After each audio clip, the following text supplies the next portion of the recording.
Hello there. We're gonna take a look at Colonial Conquest.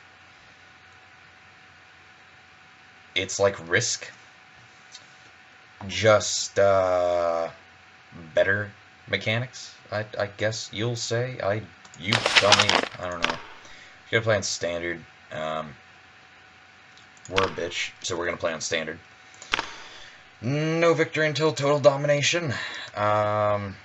Yeah, these are one of the many nations you can play as. It's pretty basic. You can just set it for none.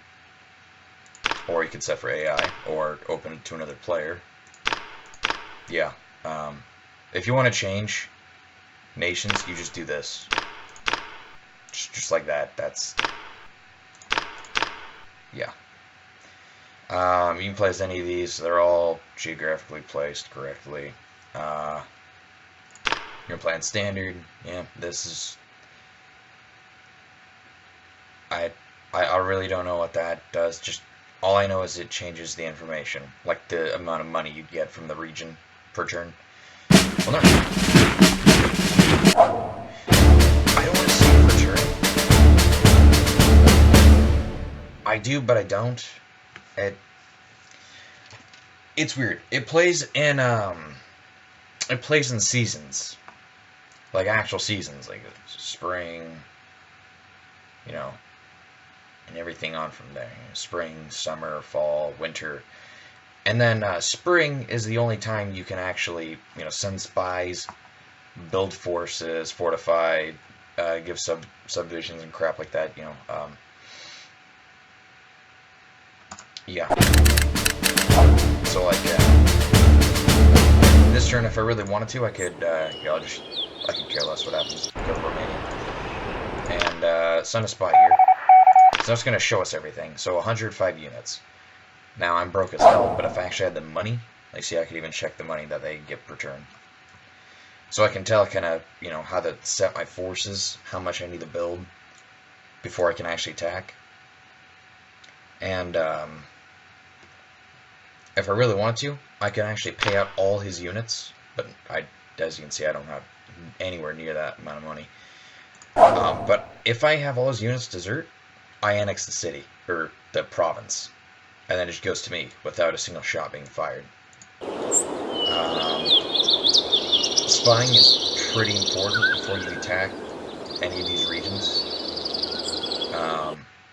unless you're just kind of gung-ho and you have a bunch of troops, and you can win like this. I could probably take this, march into there and take it successfully.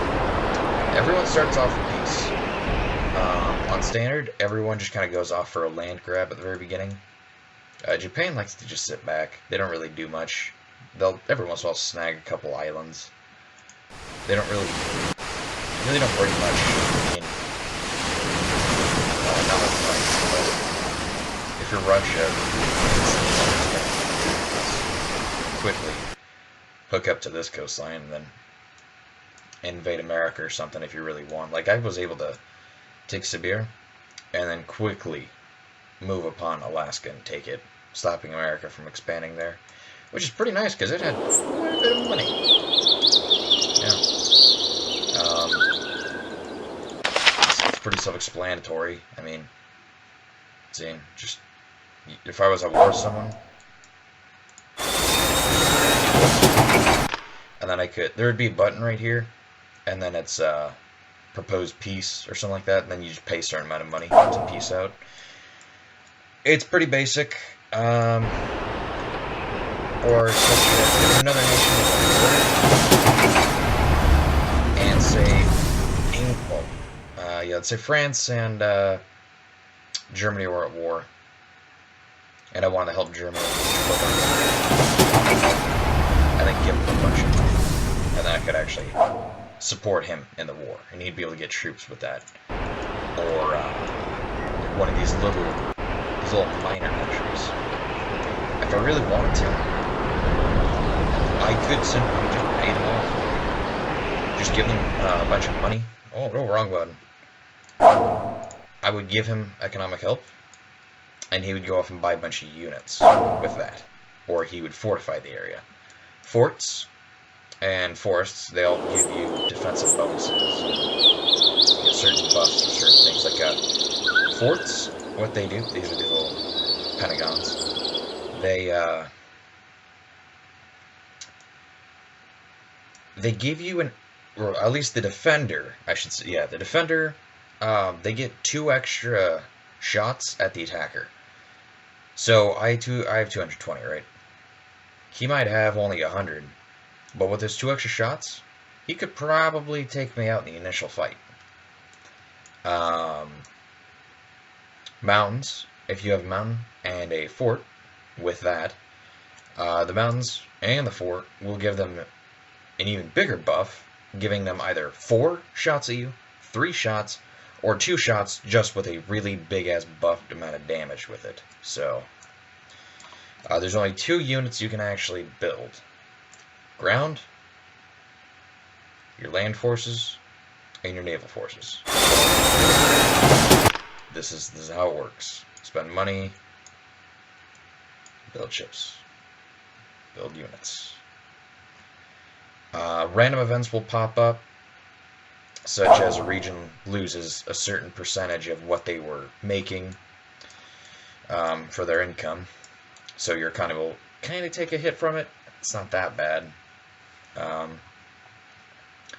Revolutions will spark, and you might lose an entire province, or the local unrest will cause a bigger revolution, and you'll lose like half a division or half your armies inside of, say, the Urals, or any province that you actually own, or you'll lose the entire thing, the entirety.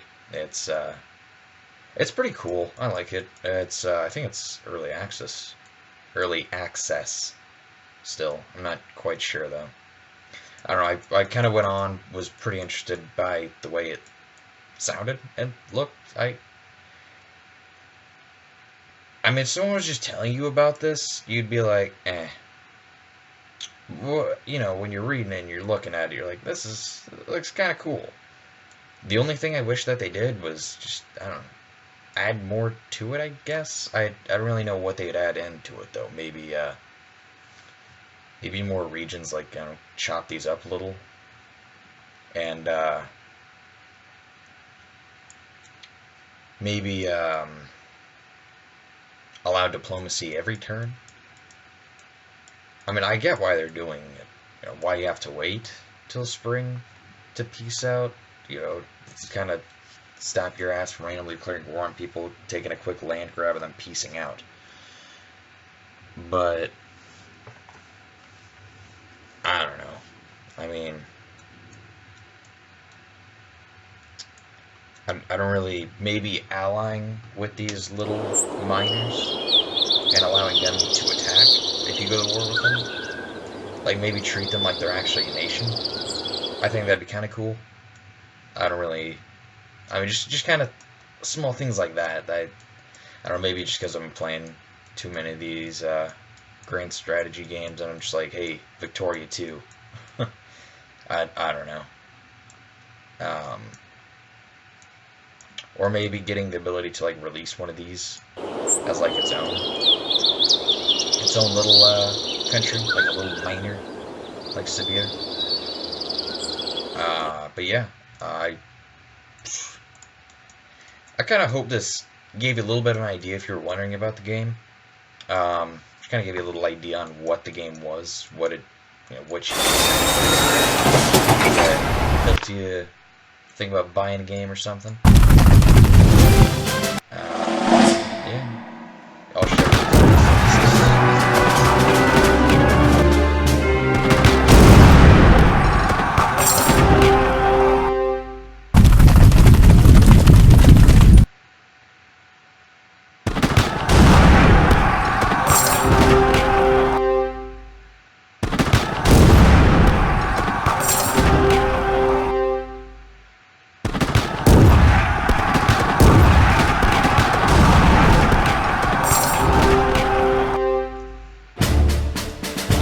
That's the effects.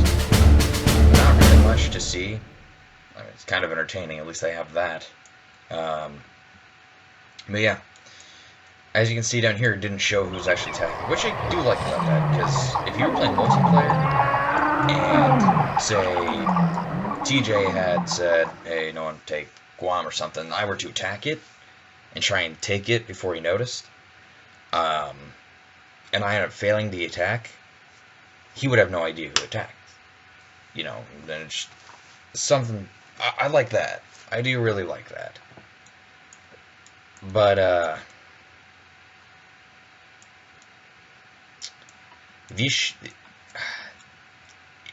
I don't know, can these ships please carry more than just one division, please? Like 2 divisions? Okay, so these 25 ships, I guess they're dreadnoughts, I don't know. They can carry infantry. Or ground forces, I should say. Well, no, ground forces. The land forces. They can only carry 1 division. So, like, here. Let's grab this 25. 25 of these. 25 of these guys. Look, that was it. 25, 25. How do you expect me to invade someone like England? Like that.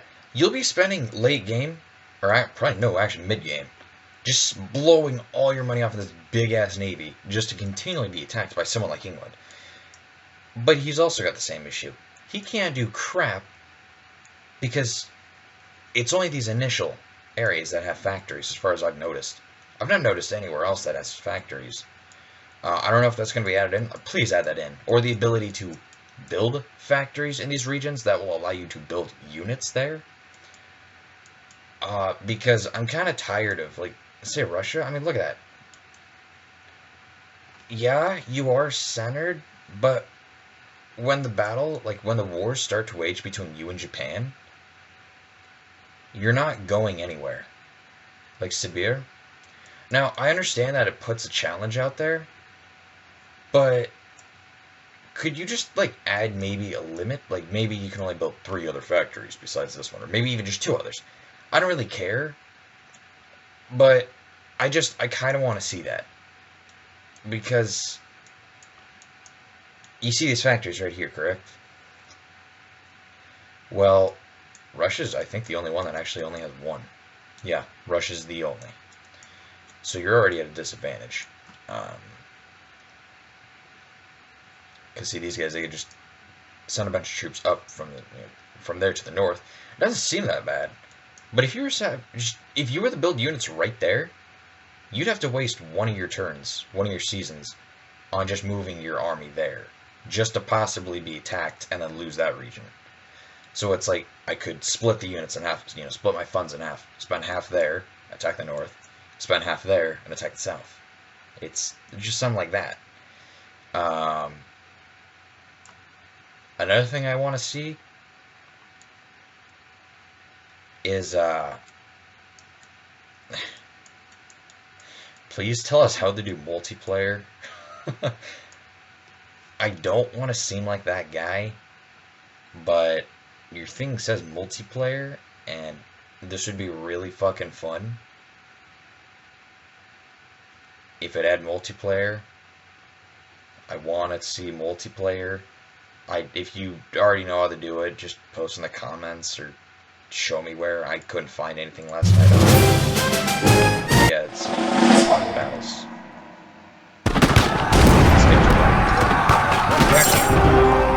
Actually took it. Ah, Germany. So look at that. Look at that. They attacked with 25. I attacked with 25. That's something that really took the crap out of me. How come I don't get any buff? Say I'm attacking an island. Should I get an attack bonus if I have a navy in the area? Naval support? Because you get that when another country attacks you. But when you're attacking these miners, it doesn't seem to do shit. Like, say he's got a fort right there at Cape Verde. If I were to have a navy, shouldn't that fort lose its bonus? Now, I get the only way to attack it is with a navy. But that's where it should, I don't know. They should figure something else out, because as of right now, attacking these things is the late game. They can't lose. They just can't lose. You don't even need, you know, the defender. He doesn't even need a navy anymore. He does not need a navy on these islands. You just need about 300 troops on each island, and that's really not hard late game. And if I were to take here, I know to take here. Already, I have probably about 12 million every turn. It's just something like that, and just keep bringing troops and troops and troops and troops and troops and troops and just let my mainland fall. I could care less. And yeah, I won't be able to build troops, but I'd have the 300 here that just never end. You just waste all your troops on me continually. And sooner or later, you're just going to get tired of it. You're going to get frustrated. You're going to make a mistake, send your troops at me here, or just completely blow me off. And then I can just attack you, and then take your crap. Another thing, when you attack, that's what I was going to say. When you attack these factories, these regions, you would think when you take it, you'd get all the crap in it. The only thing you get is a trade. Money. That's it. These factories, they go. These ports, they go. That's so, like, you never get anything more than that. So, I mean, Russia is,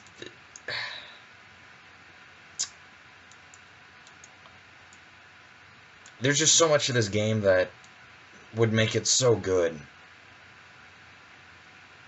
Now, I will say, I definitely would recommend this game,